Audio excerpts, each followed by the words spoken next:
ఎమ్మెల్యేల ఫిరాయింపు కేసులో మళ్లీ ట్విస్ట్ చోటు చేసుకుంది. ఇవాళ ఎమ్మెల్యే కడియం శ్రీహరి విచారణ పూర్తవగా దానం విచారణ వాయిదా పడింది. ఇక ఎమ్మెల్యే దానం నాగేందర్పై విచారణ శనివారానికి వాయిదా వేశారు స్పీకర్. శనివారం మధ్యాహ్నం 2:30 హాజరు కావాలని ఇరు వర్గాలకు స్పీకర్ సూచించారు.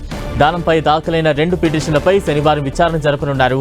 ఇక కడియం శ్రీహరి కేసులో స్పీకర్ తీర్పు రిజర్వ్ చేశారు. కడియం కేసులో ఇరు వర్గాల వాదనలు విన్నారు స్పీకర్.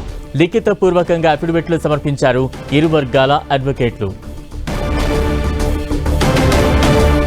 ఇక తాజా అప్డేట్స్ అందించేందుకు మా ప్రతినిధి ప్రతాప్ సిద్ధంగా ఉన్నారు. ప్రతాప్,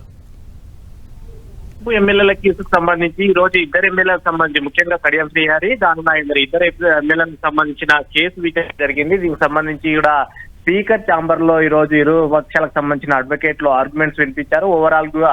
ఓవరాల్ గా ఆర్గ్యుమెంట్స్ సంబంధించి కూడా ముఖ్యంగా కడియం శ్రీహరి కేసుకు సంబంధించి ఇరు వర్గాలు కూడా కంప్లీట్ చేయడం జరిగింది. దానికి సంబంధించి కూడా ఇరు వర్గాలు కూడా ఒకరిపై ఒకరికి ఎవిడెన్స్ కూడా సమర్పించారు. అయితే కేపీ వివేకానంద తరపున అడ్వకేట్లంతా కూడా కడియం శ్రీహరి పార్టీ ఫిరాయించారన్న దానికి ఆధారాలను కొన్నిటిని కూడా పెట్టడం జరిగింది. గాంధీ భవన్ లో ఆయన కాంగ్రెస్ పార్టీకి సంబంధించిన కార్యక్రమాల్లో పార్టిసిపేట్ చేయడం కానీ, అదేవిధంగా తన కూతురు కడియం కావ్య ఎంపీగా పోటీ చేస్తున్నప్పుడు ప్రచారానికి సంబంధించిన ఎవిడెన్స్ వీడియోస్ కానీ, అవన్నీ పత్రికల్లో వచ్చిన క్లిప్పింగ్స్ కానీ వాటన్నిటిని కూడా స్పీకర్ ముందు ఎవిడెన్స్ సమర్పించడం జరిగింది. అదేవైపు కడియం శ్రీహరి తరఫున పాల్గొన్న అడ్వకేట్స్ కూడా తాము బీఆర్ఎస్ లోనే ఉన్నామంటూ కూడా ఇప్పటికీ బీఆర్ఎస్ సభ్యత్వంలో ఉన్నాం, పార్టీకి రాజీనామా చేయలేదు, ఇక్కడ కాంగ్రెస్ పార్టీ సభ్యత్వం తీసుకోలేదన్నట్టు కూడా చెప్పడంతో పాటు బీఆర్ఎస్ పార్టీకి ప్రతి నెల 5,000 రూపాయలు తమ అకౌంట్ నుంచి కట్ అవుతున్నాయంటూ కూడా ఇట్లాంటి కొన్ని ఎవిడెన్స్ కూడా వారు సమర్పించారు.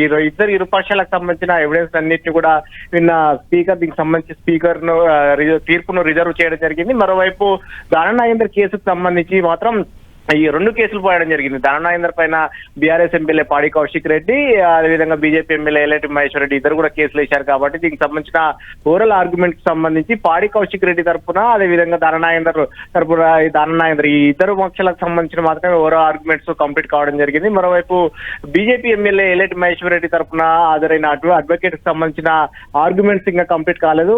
సమయం మించిపోతున్న నేపథ్యంలో మరోసారి టైం ఇవ్వడం జరిగింది. మళ్ళీ శనివారం 2:30 గంటలకు సమయం ఇవ్వడం జరిగింది స్పీకర్.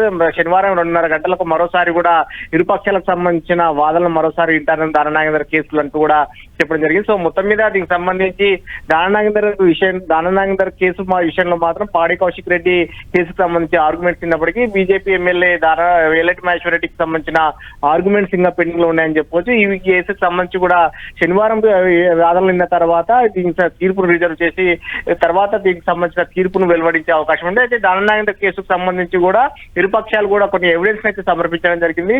బీఆర్ఎస్ తరఫున పాల్గొన్న పాడి కౌశిక్ రెడ్డి తరఫున పాల్గొన్న అడ్వకేట్స్ అంతా దీనికి సంబంధించి దానం నాగేందర్ ఈ విధంగా పార్టీకి ఫిరాయింపులకు పాల్పడ్డారు, ఆయన కాంగ్రెస్ ఎమ్మెల్యే అంటూ చేసిన స్టేట్మెంట్ దగ్గర నుంచి ఆయన ప్రతి అంశాలకు సంబంధించి కూడా స్వయంగా కాంగ్రెస్ కండువతోటి ఆయన ప్రచారం చేసినా కానీ, అదేవిధంగా కాంగ్రెస్ పార్టీ తరఫున బీఫామ్ తీసుకొని కూడా పార్లమెంట్ ఎన్నికల్లో పోటీ చేసిన ఇవన్నీ ఎవిడెన్స్ కూడా సమర్పించడం జరిగింది. దీనికి సంబంధించి కూడా దానం నాగేందర్ తరఫున పాల్గొన్న అడ్వకేట్స్ మాత్రం దీనికి తాను బీఆర్ఎస్ ఎమ్మెల్యేనే అంటున్నాయి. అదేవైపు సుప్రీంకోర్టులో బీఆర్ఎస్ పార్టీ నుంచి సస్పెండ్ చేశారంటూ కూడా ఒక అఫిడవిట్ వేశారంటూ కూడా చెప్పడం జరిగింది. అయితే ఈ అంశానికి సంబంధించి కూడా స్పీకర్ ఎలాంటి నిర్ణయం తీసుకుంటారనేది చూడాల్సి ఉంటుంది.